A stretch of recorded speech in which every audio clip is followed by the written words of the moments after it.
Hello everyone. Today we're going to speak about Greek mythology and about how and why it's still relevant today. I say we start with the most intriguing myth of an ancient Greece, which is the myth of the Minotaur. Minotaur was a monster, half bull and half human, capable of immense destruction through no fault of its own. But I could be wrong here. No, just different points of view. Well, here in Petroma Therapy, we're all exploring, and we thank our viewers and subscribers, and look forward to their comments or insights. We appreciate your support. The subtitle of the episode today is um, "Your Inner Beast," right? That's what's on the title. And when I think of the Minotaur, I think of half and half. So he's half bull and he's half man. And there's a lot of half and half creatures in Greek mythology. And to me, this is related to psychology that we are somehow divided. We have our more noble human side that supposedly follows reason and rationality and civility and the rules of society. Then we have our more primitive animal side that is lustful and gluttonous and lazy, and yet this is all part of one creature. So I think of the Minotaur as a man creature. I mean, there's women creatures too, like the mermaid, half woman upstairs and then half fish downstairs. But let's focus on the Minotaur. When you think of him, where do you picture him? When I think of Minotaur, I think of this elaborate maze-like construction. What's it called? Labyrinths? So I think I picture this Minotaur deep inside this labyrinth on the island of Crete. Yes, well, he had an unusual birth of some strange parents, but we all have parents that did the best they could, and we're the product of their union, and we just kind of plug through life the best we can, and here we are in the trauma therapy. But yes, the Minotaur is in a labyrinth that was built by Daedalus. So whenever I think of the Minotaur in the labyrinth, I think of Daedalus, the craftsman who was hired to make a lot of different things for the kingdom. And Daedalus had a son named Icarus, and they defied the gods, Gods, by building these wings to try to fly near the sun. And the father warns the son. So I'm always thinking of the labyrinth, and then in the background, Daedalus and Icarus are kind of flying towards the sun. So there's actually a lot of family stuff going on in the story of the Minotaur. Do you remember who his dad and mom were? His dad was the king Minos, and his mother was his wife Pasiphae, if I'm not mistaken. Yeah, it's written strangely, Pasiphae or something. Yeah, King Minos of Crete had this wife who had an unusual desire to be sort of having an attraction to someone or something else, but she had this strong attraction because her husband wasn't paying attention to her, and the king was busy doing other things and other women, so she got frustrated. So this is a story of frustrated desire, and as our subtitle says, your inner Minotaur, your inner beast. Inner beast, yeah, that's right. Well, we all have this animal side of us that wants to get out. It's all about symbolism, right? I'm trying to figure out what this story of Minotaur really symbolizes here. Well, we come together as humans and we project onto the world stories and art and mythology, and then we individually, according to Jung, we operate in various archetypes. So the idea of the the frustrated wife, or the you know angry brothers, or all these different kinds of things that we experience in our own daily life. Like, there are frustrated housewives out there, there's frustrated house husbands out there, there are angry brothers, there's these universal archetypes existed back in Greek times and they exist now. And even in the year that we're in right now, we're somehow interested in this Minotaur, which represents something about our own struggle with all the stuff going on in ourselves. I mean, have you ever experienced road rage? You're in the car and you just want to like scream and drive through the traffic. Road rage? Well, everyone gets mad on the road, and sometimes even I get road rage for no reason at all. I guess that's because there are too many people on the road. Yeah, well, in Texas, they drive a lot of trucks and people drink beer and they have guns in their cars and they smoke cigarettes. And, you're not supposed to drink and drive. You're not supposed to have a gun unless it's registered. But, road rage is like very typical in big cities where people are just like frustrated. They're tired of their job. They just want to get out of the city, just want to get out of the labyrinth. And so they'll just head out for the weekend and they'll drink too much and do a bunch of crazy stuff. So I kind of call that, well, you've heard the expression girls gone wild. The girls have gone wild. These, have you heard that expression? I have now. Okay. Well, why do people go wild? Like, let's say that the word wild is kind of like our wild side. Like, sometimes don't you want to just eat too much or like drink too much? Like, what keeps you from like overeating and over drinking? What keeps you from doing that? You've got your inner beast tamed. Yeah, no. I mean, sometimes people just don't want to awaken the inner beast they have inside of them because maybe the reason is they haven't learned to control him that well just yet. Well, that's called your avoidance. That's called avoidance because when you're like, when someone gets close to the truth and you sidestep or gaslight, then, you're trying to avoid something. I'm gonna be honest with you, and what I'm trying to avoid here is this image of Pasiphae, the Minos's not so loyal wife, who become enamored with the divine bull.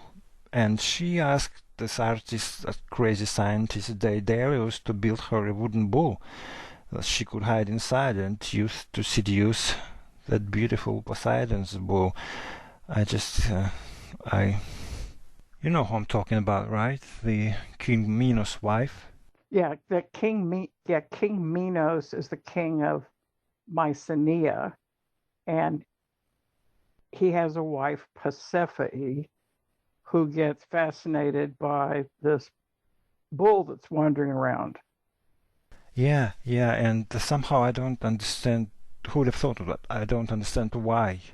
Like, why would the woman want to have sex with a bull, or why did the dude build the No, no, no. The first part is understandable. What I'm trying to understand is why this Daedalus agreed to build his own queen a wooden bull that she could, Well, because he was like on staff there, like he was a craftsman on the property, and they said, build a fence here, build this, go build a labyrinth here, build a wooden bull, so he's just doing his work. He's not thinking about the fence or the labyrinth. He's just paid by the hour. but she became pregnant by the mad bull. Okay.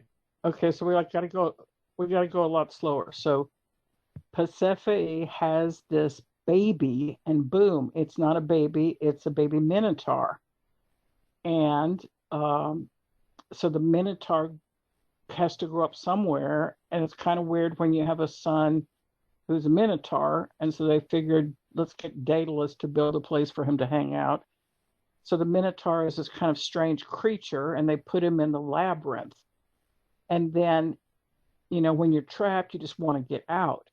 So the desire of the Minotaur to get out and be free is what leads to the story of Ariadne and the thread that the Minotaur uses. So if we just if we slow the story down, like he's trapped in the labyrinth, we're trapped in traffic, we're trapped with this inner beast, how are we going to get out? So someone maybe throws us a thread. Somebody throws us they say, a lifeline. Like if you're drowning, someone throws you a line.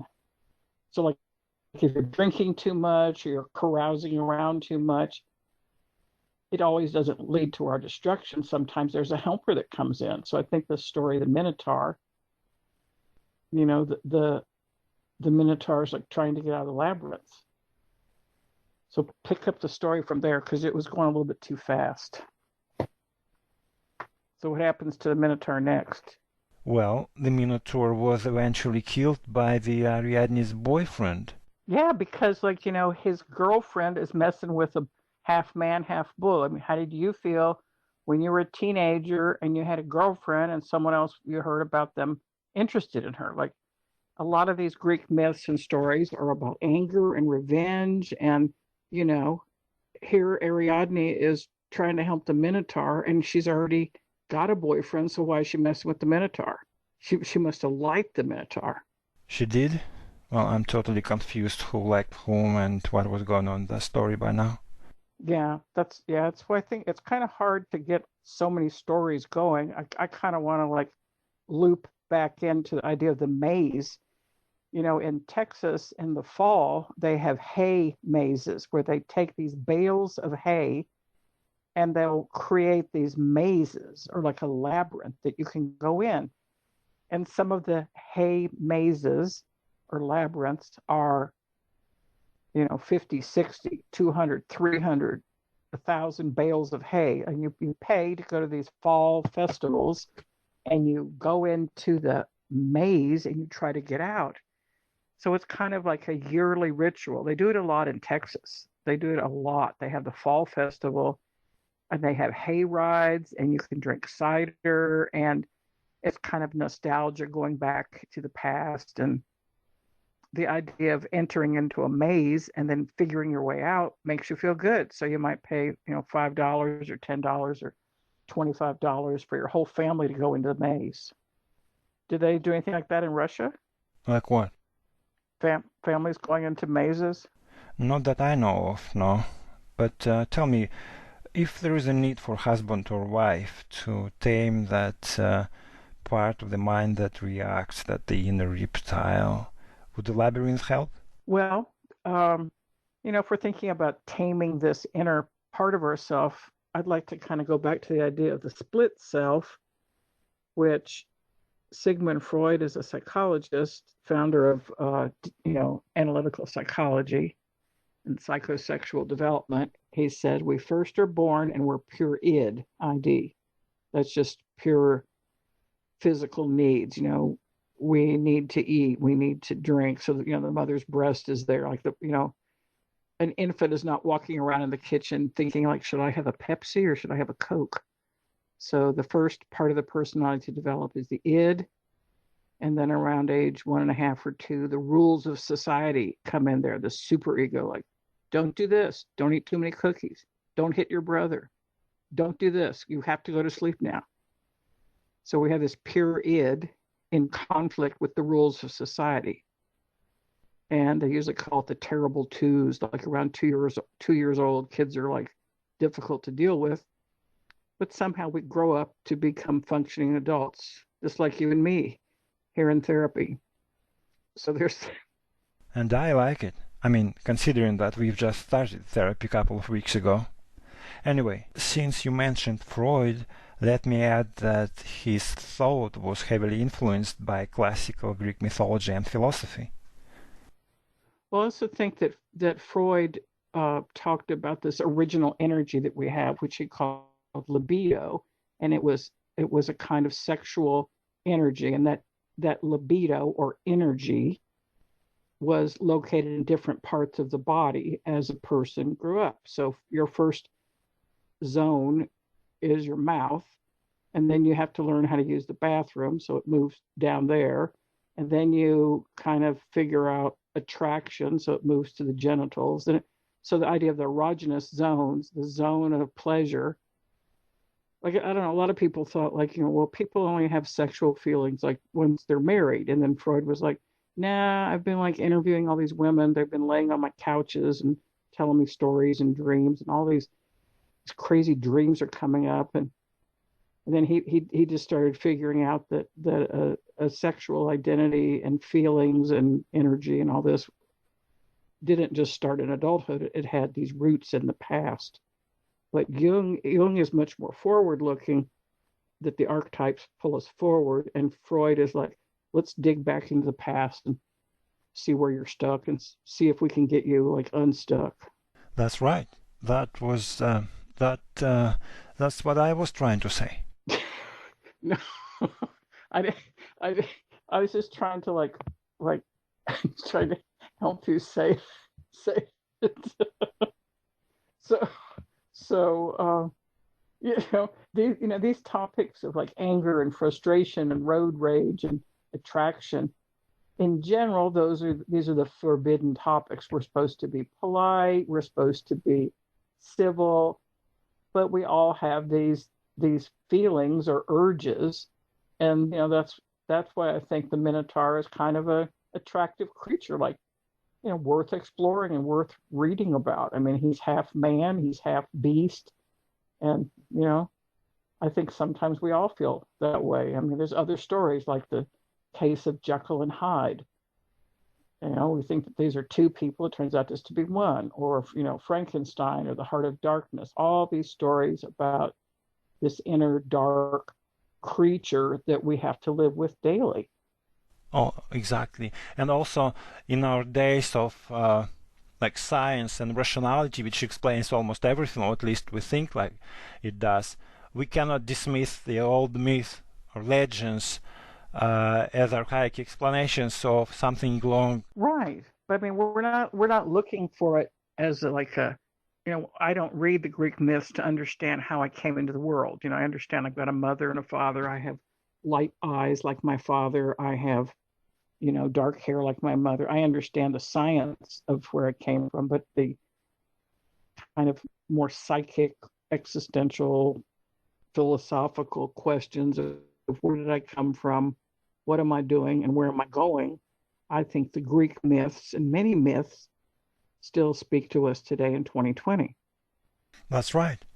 And by looking backwards, I think that these legends, they helps me to understand the place where I come from, and thus facilitates my movement towards something better, toward the future. Hmm.